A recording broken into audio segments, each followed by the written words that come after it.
What did South Africa learn from the West Indies tour? That's the show's topic today. And I'm not going to just be talking about the match that happened yesterday because that's going to be easily summed up. And I didn't want to do a show that is only dedicated to a review of that match. So I'm going to be talking about the entire West Indies tour, including the test matches and the T20 series, and talk about those two phases of cricket within South Africa at the moment, because I feel that there are two separate projects with two different goals, with two different directions, and we are sitting with a very different situation when it comes to both sides, white ball cricket and red ball cricket. We are in two completely different phases, I feel, with regards to those two teams. Therefore, I think that there needs to be a different approach when we are talking about the red ball cricketers and a different approach when we're talking about the white ball cricketers. I think that the teams are very indifferent. So I'm going to be discussing that on today's show, covering that in completion. I'll start off with a review of yesterday's game, which will be quite a quick one. Then we're going to move over into Rob Walter's comments, and then we are going to get into my opinion about the two squads and what we learned from both. And then I would like to see your comments and read your comments. I won't be able to get to everybody's comments, and that is generally how the show works. I won't always get to everybody's comments. That obviously dependable on how many live chats there are. So I urge all of you to please get involved with the super chat. If you get involved with the super chat on this channel, I am forced to read out that super chat. I cannot miss them. So please go ahead and get involved with that if you definitely really desperately want your comments to be read out and answered on today's shows or on any shows in the future. But before we get going with today's show, there's a couple of things I'd like you guys to please do. First and foremost, subscribe to the channel, click that notification bell for all future videos. We're trying to get to our next milestone of 10,000 subscribers, but we are quite far away from that. We need to get to that 6K mark first and foremost. So please help us get there by smashing that subscribe button and clicking that notification bell for all future videos. Please subscribe to Cricket Fanatics Magazine monthly. Our readership and UC users are growing on a daily basis, so please get involved over there. The link is on the screen as well as in the description. Every single issue is 100% free, straight to your inbox every single month, and you have access to all the back issues 100% free too. And we put a lot of effort into that, so please go ahead and get involved with that monthly magazine. I also urge all of you to smash that like button and comment and share as well. When this video has ended, please go into the comment section and leave your comments there too. Reply to each other, talk to each other, ask each other questions, learn from each other. I'll try to get into as many comments as well and respond to as many as possible as if they are worthy of being answered. um, and we can start conversations there because that's really helps the channel to grow and it helps the videos to spread. So please get involved with the comment section as well. So without further ado, let's get straight into today's video. Looking forward to discussing these topics with you guys.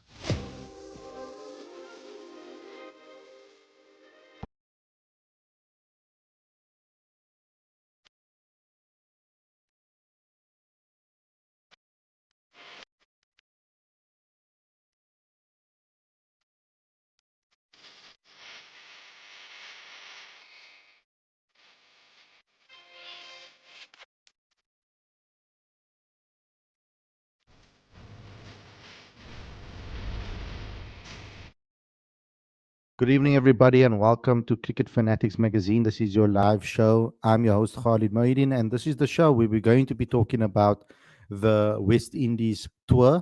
We're going to start off by reviewing the game that took place, the third T20, not ODI. I wish it was an ODI, but third T20. And then we're going to get into a little bit of what we learned from that and what we learned from the tour as a whole. After I review this particular match, I'm going to go into Rob Walter's comments and have a listen to what he had to say and what his analysis of it is. And then we'll get into a little bit of the whole tour and the test team and the situation of both sides. And then we can end off with some comments in the live chat as well. If I don't get to your live chat and you really want your live chat to be read out, please get involved with your super chat, and then I am forced to read out your questions. So don't hate me if I don't get to all of your comments by the end of the show. So first and foremost, what happened in this particular T20 series? So we were smacked 3-0, and I can say quite comfortably that we were dominated in all three matches. And the game yesterday, even though it was affected by rain, the rain came at the worst possible time when both our openers were just starting to find their groove. I think that the West Indies, they handled themselves very well. Okay, yes, they won the toss and they elected to field first, so they put South Africa into bat, and obviously they knew about the conditions and what was going to happen with regards to the rain.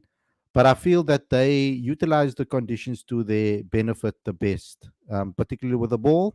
I feel that having those three spinners to operate really helped them out a hell of a lot to be able to make life difficult for South Africa.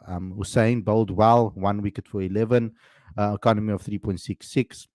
Roston Chase bowled well on 0 for 11, 5.50 economy rate. And Moti bowled okay, although he didn't take any wickets. But obviously, in T20 games, those medium to fast pacers, medium bowlers, they normally do the job for their sides. And Romario Shepherd was brilliant with his 2 for 14, taking wickets at the perfect times, and was probably the West Indies' best pace bowler on the day. But I have to give it to Akil Hussain, who piled the pressure on South Africa from the start. He was really very good with the way he bowled. And I think that is something that was really important to look at when it comes to that.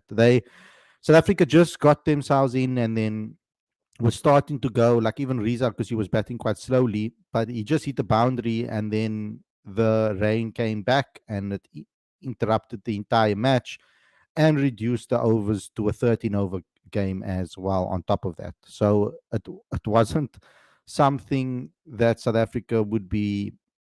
I don't think they should be too worried about this game in particular, but the other two matches they definitely need to be worried about in my opinion.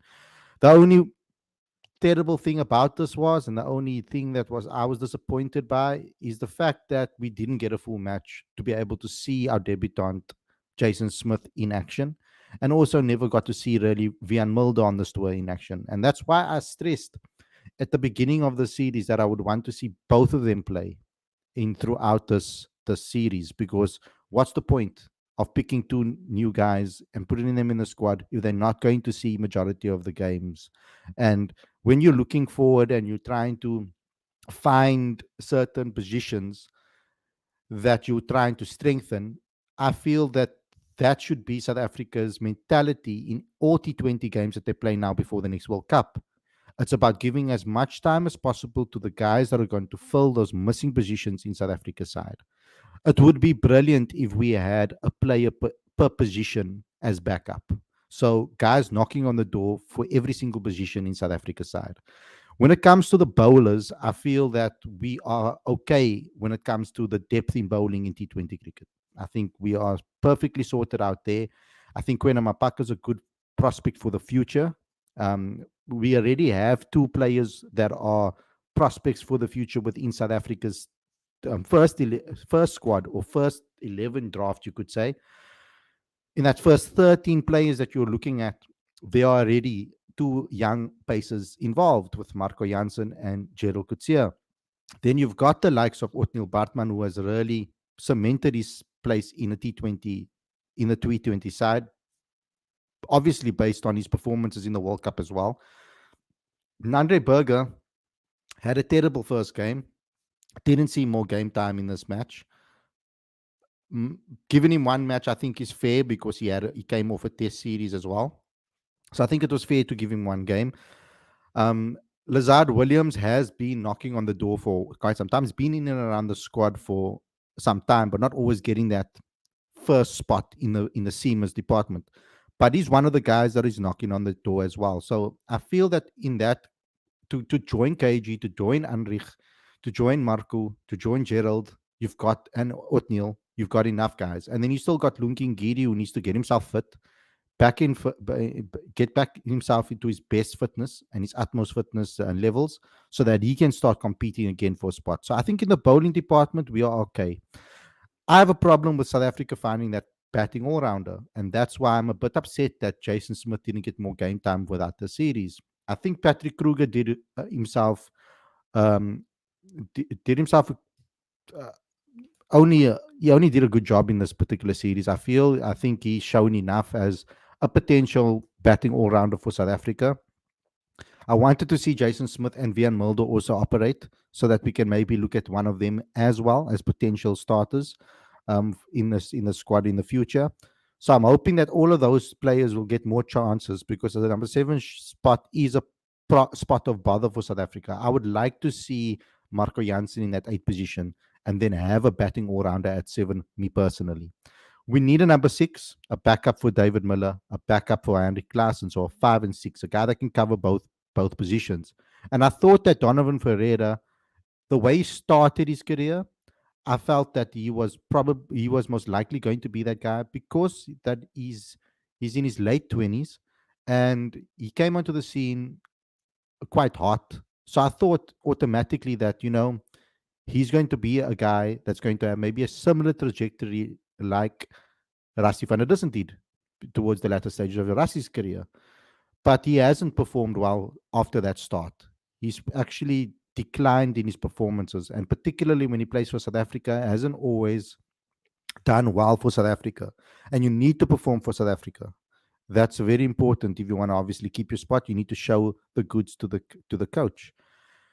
And then in that opening position is a problem. We need obviously new opening partners. We need new players knocking on the door as openers. And I think that we need to have at least three openers that we are working with, and that we are giving opportunities. And I think that Ryan Rickelton showed bits and pieces here and there. Good starts, but not really kicking on to score massive scores. Losing his wicket at crucial times. That is a little bit of an issue, but I feel that he should be given more time. Riza Hendricks, there's hot and cold about him at the moment. I mean, obviously Rob Walter has been backing him and believes that he's his main opener. He showed signs of it in the series. In the second game, he was really good. First game, he was poor. And this game, he was slow. And then as he kicked in, the rain came and it disrupted him. And then he lost his wicket, trying to go for it, obviously, after the overs were reduced. And we needed them to go. But the star of this whole tour, from a T20 perspective, has to be Tristan Stubbs. And what I'm really impressed with regards to this tour as a whole is that Tristan Stubbs has stood up as one of the main players on this tour in Test cricket as well as in the T20 formats. He's taken his chances in both, I feel. Not as consistently maybe in the red ball arena, but definitely showed everybody what he can do and what type of player he is and how important he will be for South Africa's future. So I think that is 100% the standout player.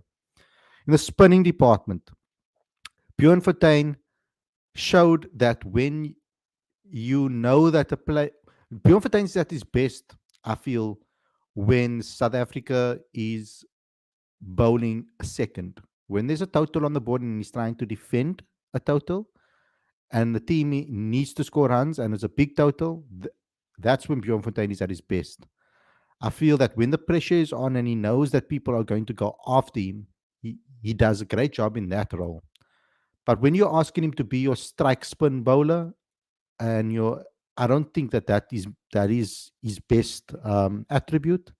I feel that his greatest attribute is being able to pile on pressure when the team is trying to score quickly and go after him, and he knows he has a total to defend. I think that mentality, that mental shift helps him out a lot. But then you've got the likes of Tabrei Shamsi, Keshav Maharaj, and you've got Ngaba Peter, who I'm hoping is going to get opportunities in the future. He's been injured at the moment, but hopefully those guys are going to be the next group of spinners coming through.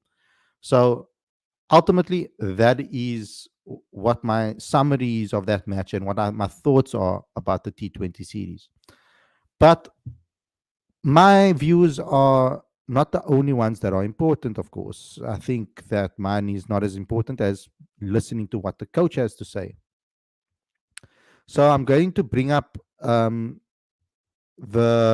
press conference and what Coach Rob had to say about the T20 series, and then we can analyze it and speak about it, and hear and see what he has to say, and analyze what he has to say, and criticize it if we need to. So here we go. Here's what Rob had to say about this particular game. Let's have a listen. Yeah, it was a tough game and a tough series for us. I think West Indies played really well. The conditions were really tough today. We saw the ball turn a lot in their first 4 overs and the first over after the rain delay. And then from then on, it was pretty good to bat. And then very wet in the second half. Very difficult for the spinners to grip the ball. But that said, yeah, didn't get enough runs. It didn't bowl well enough, to be fair, to make a game of it. So all in all, we were put under pressure over the 3 games and weren't up to the mark. Well, that's honest, and it's. I think it's correct and spot on. We weren't, and we need to give West Indies a lot of praise for the way they played. I think the West Indies were brilliant overall. They dominated South Africa. They really are a team that understand this format amazingly. I'm actually when we beat the West Indies in the World Cup, it was a really proud moment as a fan base because they are one of the best teams I feel in T20 cricket in the world. I definitely do think on their day they can literally beat anybody. I don't think there's anybody, if they all fit and they're all in form, it's very difficult to stop the West Indies, and they are very destructive and they can put you under pressure very very quickly. So Rob spot on, and I don't think he could have gone any other direction with regards to that. I mean, Tristan Stubbs stands out in terms of his personal performances with the bat. We saw a few starts here and there. Patrick Kruger, all round, a nice find for the tour. Batted well in the first ODI, bowled well across the 3 games. So it was nice to get him into the team and give him a consistent run. Yeah, we had little bits, as I said, little bits from each bowler here and there. Just weren't able to string enough consistent performances together.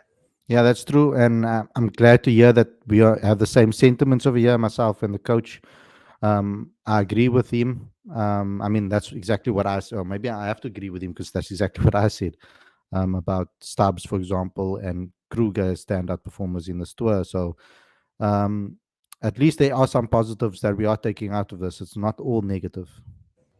I hope I picked the question up. Yeah, a few new faces. Um, it's been our 2 trips to West Indies where we've tried to give some different faces an opportunity against high quality opposition, which has been great.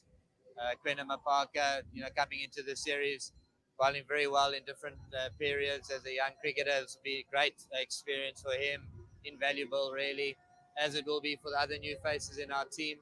So irrespective of the results, it's a huge win that we were able to give those guys some exposure, um, give them a good read in their own personal games as to where they need to look to improve and where they excelled. So from that point of view, very chuffed that the tour was able to deliver that for us.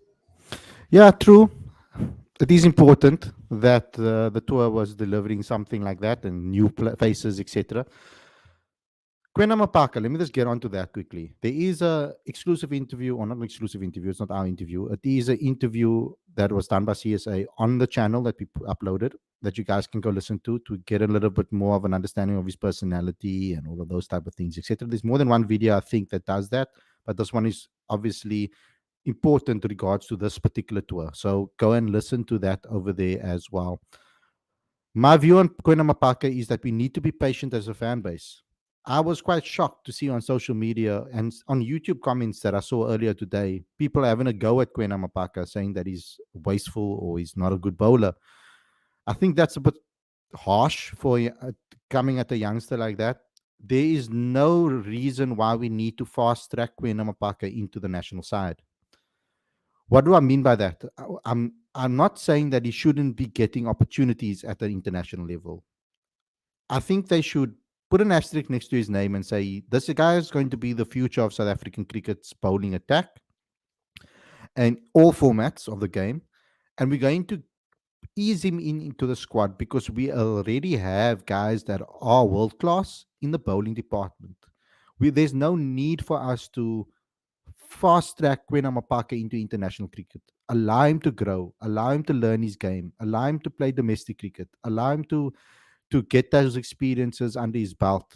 These type of experience are invaluable to a player like Kwena. He's going to be hit around. I think the IPL was a good experience for bowlers. I would, for bowlers, I'm 100% in the camp of giving bowlers an opportunity to play in the IPL in those tournaments. When the youngsters get chances to do so, I applaud it because I think that it's a lot easier for a bowler to acclimatize to international cricket than it is for a batter. And I think that whether you're a good bowler in in any format, you can probably transition easier in the game than I think a batter. Batting is a hell of a lot to do with confidence. Bowling is a lot to do with rhythm and technique, I feel. Yes, when you learn a little bit more, for example, Quena would learn now that, you know, how to deal with certain pressures. After he gets smacked for a six, he'll learn how to recover. After bowling a Yorker and realizing he's bowling into the slot and this is not where he should be bowling, he will learn from that and try and adapt to it faster. Those are skills he'll learn as he gets older. So we need to be patient with Quena. And I think that we also need to this make sure that he's kind of one of those guys that is on the fringe, waiting for an opportunity if someone is not available. So, for example, if Gerald Coetzee gets an injury in it, for any of the formats, Quena can be the next guy that comes in and gets that chance.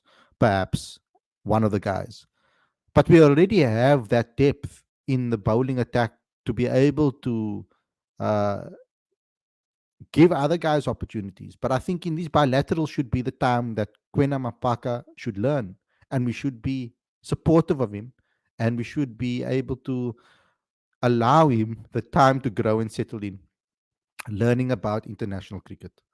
Um, that's so important, I feel. And he's playing against he's playing against one of the top teams, I felt, and some of the best batters in the world. I mean, Nicholas Puran is one of the most exciting T20 talents in the world.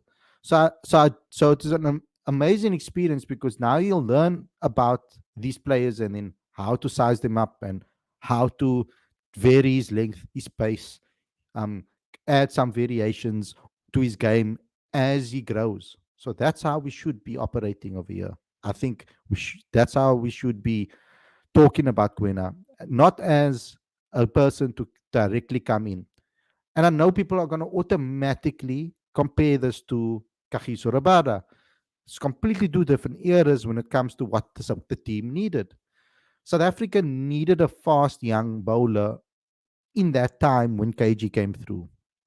We lacked pace and we were looking for the next quick bowler to come through the system. South Africa at the moment have quite a few bowlers that are bowling 145 plus. We've got Marco Janssen, we've got Gerald Coetzee, we've got KG Rabada that hits it now and again. He's not as consistent as he used to be with those quick speeds. But we also got Nandre Berger, who's also hitting that 140s constantly. So there is no necessity to push Quena Mapaka into the side. We can allow him the time to grow, um, and allow him more time than we did with KG. And it might be way more beneficial for his career by doing that because we've seen KG kind of burn out earlier than we expected him to and dip earlier than we expected him to. So we could maybe get a little bit more longevity out of Quena if we manage him correctly. So I just hope that we do so. Yeah, we've got a number of guys at CPL. Again, great for us. They can play in these league tournaments, grow their T20 experience. They're highly experienced cricketers, a lot of them, but still be able to play competitive cricket. I think the CPL is a tournament that continues to grow. So we know the quality of the games themselves are strong. So, yeah, I mean, with their involvement in the CPL as well as the group of players that we brought here, we've got 26 players that have developed some real strong intel in these conditions and growing their game. Yeah, I think those that were watching the broadcast, it was plain to see he's got speed. As a young cricketer, it's great to see. Left armer always gives a different angle. Able to swing the ball when there's a bit of shape. We saw this evening really some really exciting change ups for a young guy to have that already, and he bowled some seriously good overs in the death phases of the game, which has shown his ability to deal with the pressure of T20 cricket. It is early days, so we don't want to put too much pressure on a young Good. cricketer. Just allow him to make his way into the international cricket. Um, but yeah, I mean, all the attributes there to be a really good cricketer for South Africa. So the first at first glance is exciting, and for us, it's really about making sure we do right by him now and take care of his progression as he moves through his career. Exactly what I wanted to hear from Coach Rob. Exactly what I wanted to hear. That's exactly what I was just saying now prior to these comments. So well done, Rob. Perfect response to that question over there. I know we can't hear the questions. They cut the questions out in this video, so they don't allow us to hear the questions and then answer. So we have to kind of assume what they're talking about. But it's pretty easy to pick it up. Yeah, I think Stubbo, we've seen him bat in three different situations, and in two of them be able to really stand out into the shot options that he has. He showed us a broad spectrum of shot options, played well against spin, played very well against the seam, been able to dominate the back end of the game and our innings today. So yeah, it's really exciting to see a bat of his quality, able to yeah deliver a performance across three different games in three different situations, did really well. Okay, so that's it. And about Stubbo, I'm going to say it here again because every time I speak about Tristan Stubbo, I've been speaking about him for many years now.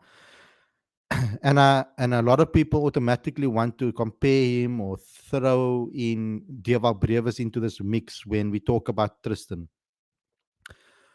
I just want to say that when it comes to 360 players, I've always said this. I think Tristan Stubbs is a lot more settled in his game than any other batter in South Africa, young batter in South Africa. I think that with regards to a 360 game, Tristan has the most 360 game when it than any other batter I feel currently in South Africa. I'm making a bold statement, but I honestly believe that his shot ranges and his variations that he can, various shots that he can pick out of his arsenal is fantastic. And not only that, the execution of it is brilliant. And also, on top of that, he has power. Not only does he have timing and precision and classicness to his batting, he also has power. So he can be a very destructive player.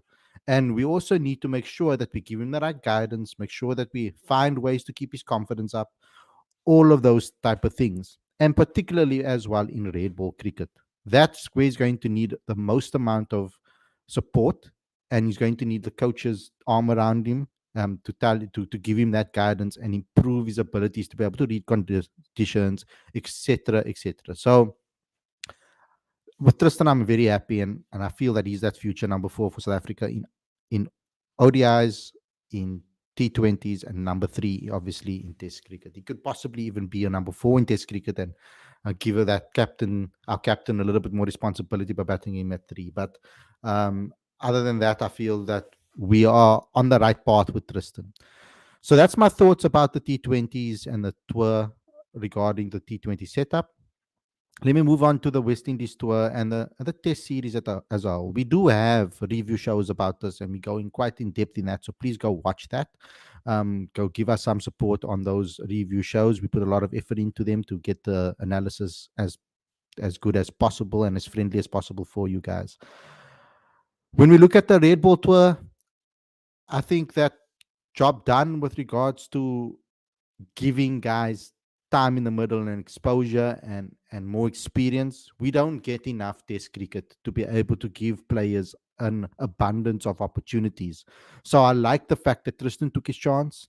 I like the fact that Calvin Reynes got himself into a little bit of more form, and I'm very happy that Tony DeZorzi showed a little bit of consistency in this tour.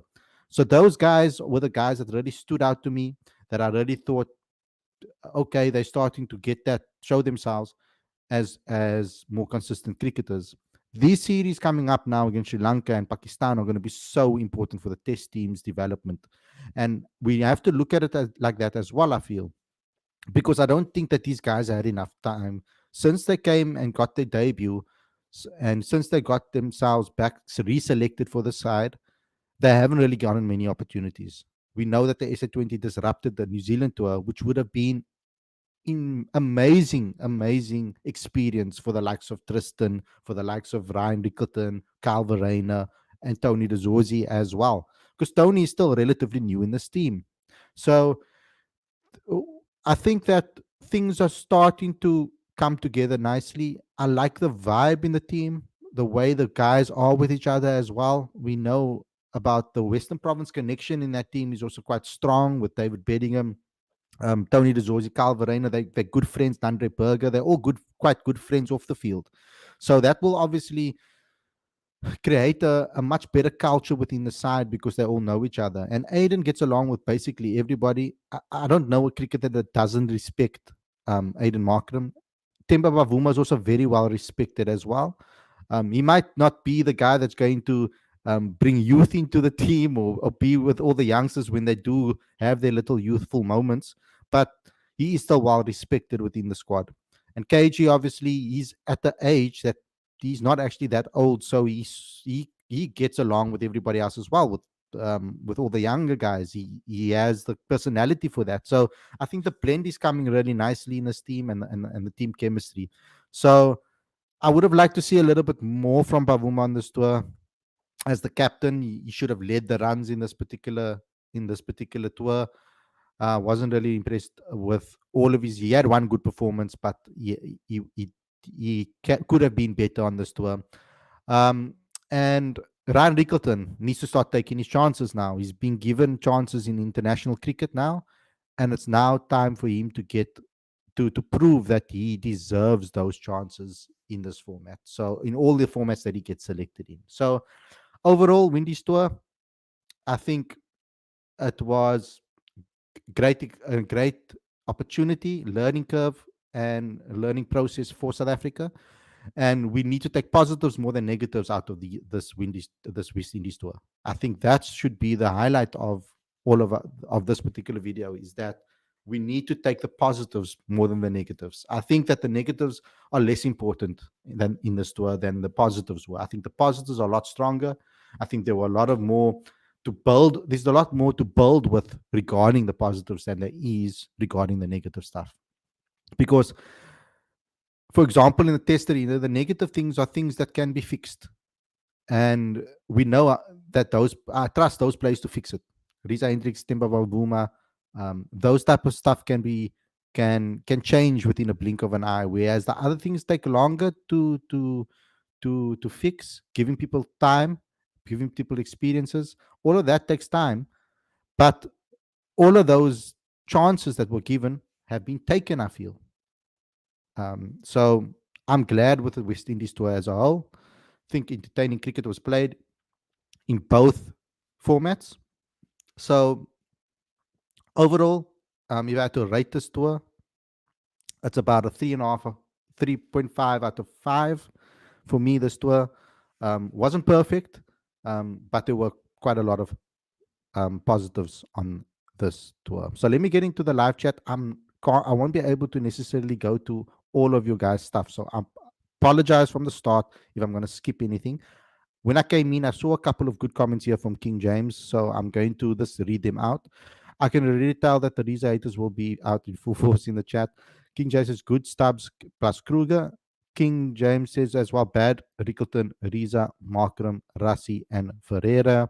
Okay, Bartman and Williams. Quena had a baptism of fire but showed promise. Um, then he says, well done to West Indies, though. They played well. They were good everywhere except in the field. Hard to beat Puran, Hope, Shepherd when they are in form.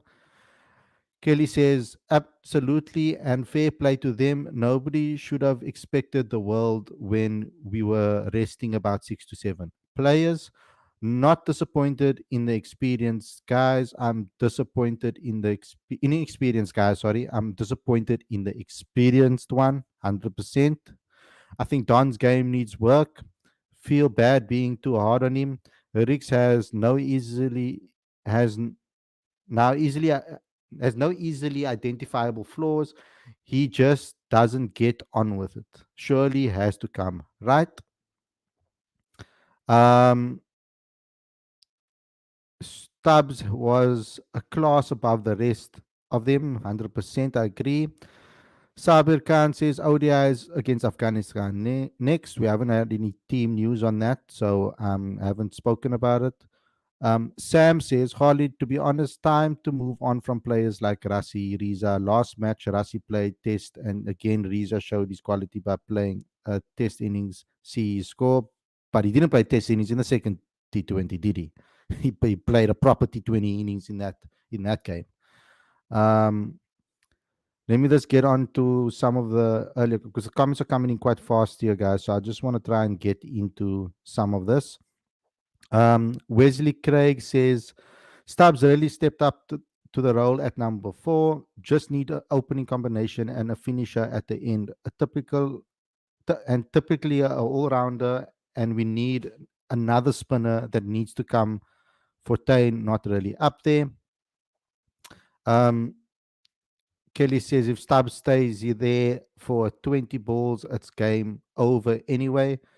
Um, Sam says, to be honest, that type of spinner not needed. Need who can perform in any phase of the game, like Maharaj gives players like Linda what he has done wrong. See his stats. He was injured for a very long time last season, and I think that played a big part. I think if George Linda has a great season this season, I don't think that Rob will be like, no, we're not going to select you. I think he's been quite fair with regards to that. Kelly says we have an existing middle order for now that can change their position depending on the situation, 100%. Vishal says ODI Champions Trophy. Okay, let's not get into the Champions Trophy yet. None of them bothered by moving. By that I mean Stubbs, Miller, Klassen. Stubbs is just particularly good, versatile because he never gets bogged down and has about 4 shots for the same delivery. Good analysis on that. This is some excuse from Rob. If we bowl was spinning, quality players can play all type, then why Fortain cannot spin the ball while he was bowling? He's not that type of spinner necessarily that gets a lot of spin and turn. He uses variations of speed and line and length. Uh, that's the type of bowler he is. And we kind of have to accept that. And that's his game. Sam says Markram not going to open in white ball. Forget about. He needs to play at 4. That is his best position. Um,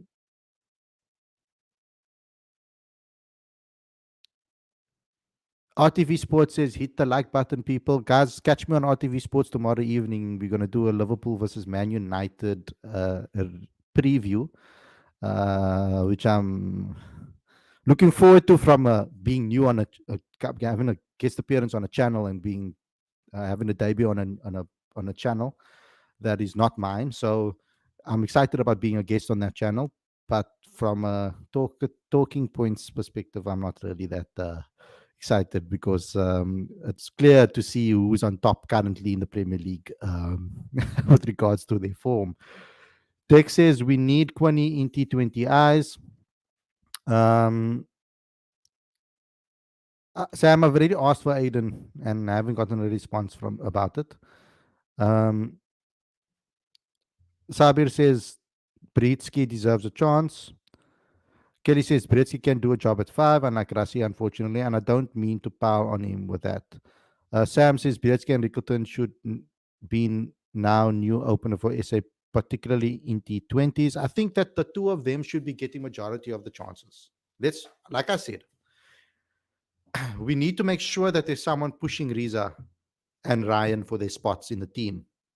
And the next person in line should be getting a lot of opportunities. We should be switching those opening pairs around. And I think that they should be getting a lot more opportunities than Riza. We know what Riza can offer. I think that Riza will just need some time to get himself into the... If Rob is going to back him, and say, okay, cool, he's my number one batter, then I think that he just needs maybe one or two series before the World Cup to get himself into the flow of things so that he can be at his peak when we hit the World Cup. Because I feel like we kind of played him out of form with the amount of games he played leading up to the World Cup. He was in brilliant form and he wasted all that form kind of almost in the games leading up. And that shouldn't affect you. You should still be able to perform in the World Cup regardless of that. But I think that we need to kind of, if we're going to pick him and we're going to select him, let's start blooding a new guy in with Ryan Rickleton. And then those games leading up to the World Cup, into the warm-ups, play Riza, and get him so that he can get into those runs of form. Because it's plain and simple to see that Riza does things that are out of character to normal batters. He will score half centuries on the trot, like consecutive ones, and that can only be done so many times. Um, it's not like that is a norm. So if he does that all in the bilateral series, it's almost inevitable that he's going to dip and dip for quite some time. So now why not build him up towards that World Cup so that his consecutive run scoring form hits in the World Cup? That should be the mentality of of using Riza Hendricks now at the age that he is as well. Um, Kelly says we did have a full strength side. Then we show. Okay, so this is replies. Sorry, this is replies to other things. Some of you guys are talking to amongst each other. So it's not related to the show. Well, it is related to the show, but it's not questions to me. So I'm gonna have to just go through this quickly. Um,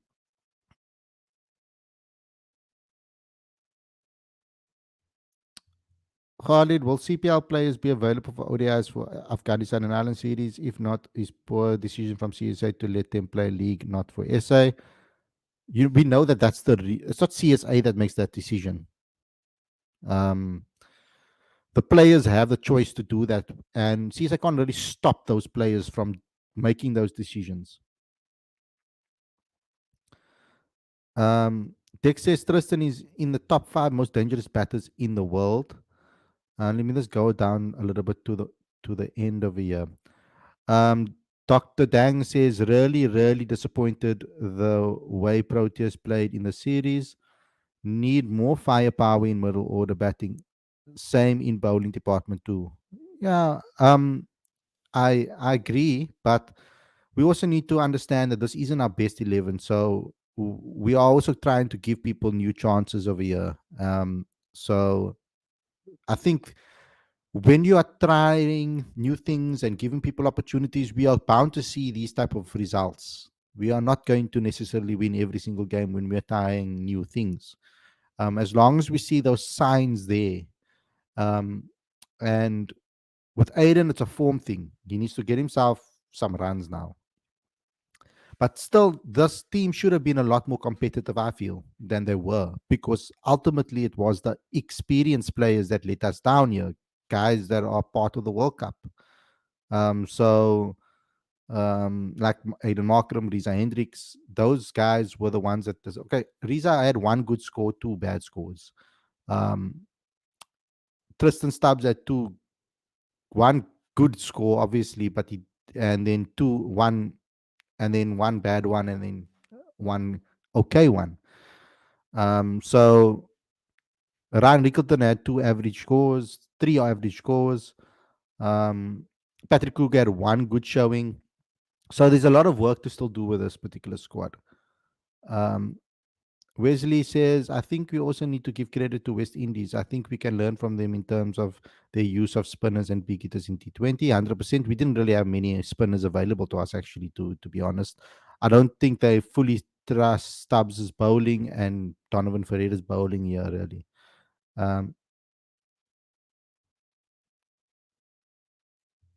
Dr. Dang says Stubbs is a big positive from the series since IPL he is in sublime form. Sam says Ryan will come good. He had first tour to West Indies in SA. He will fire. But what about Riza? He's older now, but failed. I would rather lose these bilateral series than to lose in World Cup. Won the important knockout games against West Indies. It's all about that matters. Exactly. That's exactly what my point is.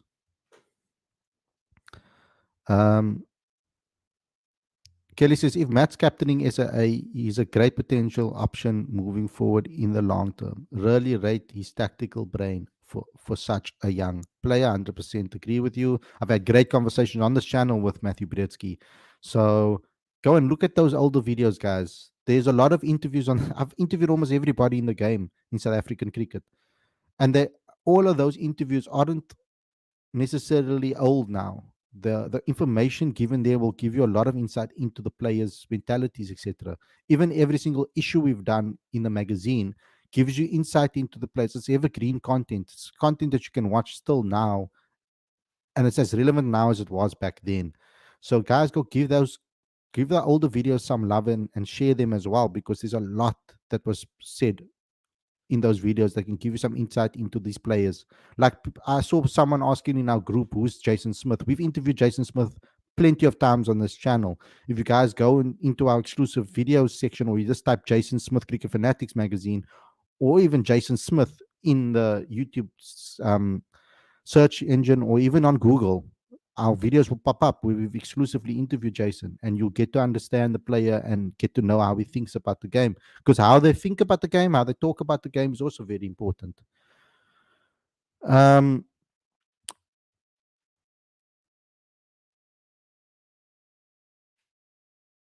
um, where are we now? Um, Tex says, Khalid, we need to move on from Fontaine right now. I hope Peter will replace him as our mainstay. I think there will be um, Bjorn is good in certain games. So, like any team, nobody's going to be great everywhere. You need to also pick your players according to conditions. So, I think with Ngaba Peter, Bjorn Vertain, the Breshams and Keshav Maharaj, plus the offseas of Aiden Markram, we've got a nice group of spinners there that can be rotated and used and picked for specific conditions. So I think we have a nice unit of bowlers over there. Um, um, Lodrick says, I blame the coach for the series loss. Before T20 World Cup, he played players out of their position, example, Bretsky, Rassi, and Ryan. Again, in the series, he played Rassi at 5. Um, I mean, I didn't expect us to win the series, to be honest, especially with the level of talent that the West Indies have. Um, I just expected a little bit more from the more experienced guys. I expected more from Riza, Aiden. I expected more from them, but particularly, and they didn't put in the performance that I thought they would. If they were consistent and scored at least 30 in every innings, we would have been in a lot better positions in every single match that we were in. Um,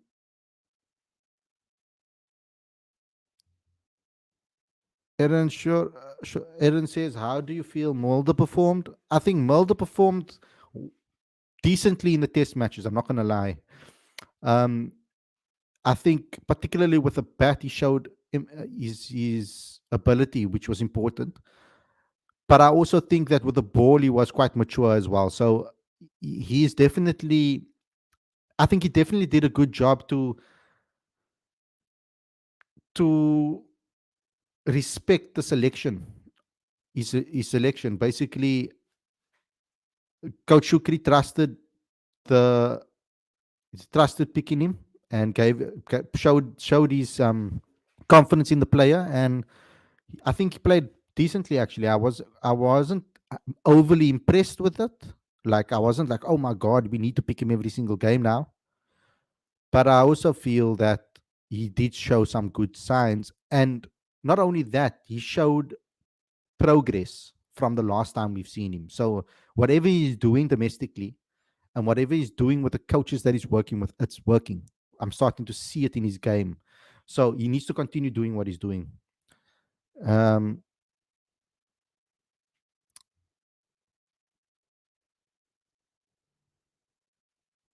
okay, let me just get one more comment. Um,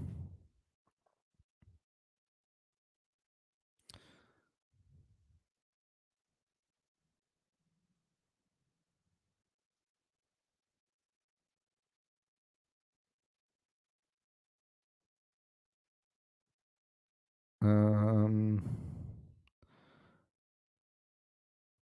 Here we go. NY time. Square says Mulder should be given regular chance in all formats for number seven Khalid. Give 7-8 to Mulder and Marco, or again, batting depth will eat South Africa. Yeah, and so Mulder should be given opportunities. But that's why I said as well, I wanted to see Mulder, Patrick, and Jason Smith play in the series.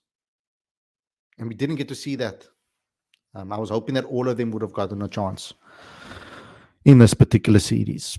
But yeah, anyway, guys, thanks a lot for today's show and joining in and watching and doing all of those things. Please subscribe to the channel and click that notification bell for all future videos, please. Also, smash that like button, comment, and share. It's very important that you guys do that after the stream has ended. Tell me, what do you rate this tour out of 5? Let me know in the comment section after this video has ended. And also let me know which players impressed you and which ones you disappointed you during this West Indies tour. Let me know your thoughts in the comment section when this video has ended. Um, Also, like I said as well, just to remind you guys again, um,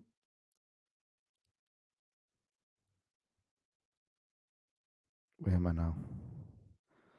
Just to remember, guys, that I mentioned earlier on in the show that I'm going to be doing a Man United Liverpool preview tomorrow on RTV Sports. It's a new YouTube channel, so please go ahead. If you're a football fan, go and subscribe there, like it, and all that, and tune in tomorrow at 8:30 South African Standard Time. And I'll be giving my thoughts on Man United going into the massive derby that's happening this weekend. So thanks a lot, everybody, for watching. I hope you guys enjoyed this episode, and I'll see you guys very, very soon. Take care, enjoy the rest of your evening, and peace out.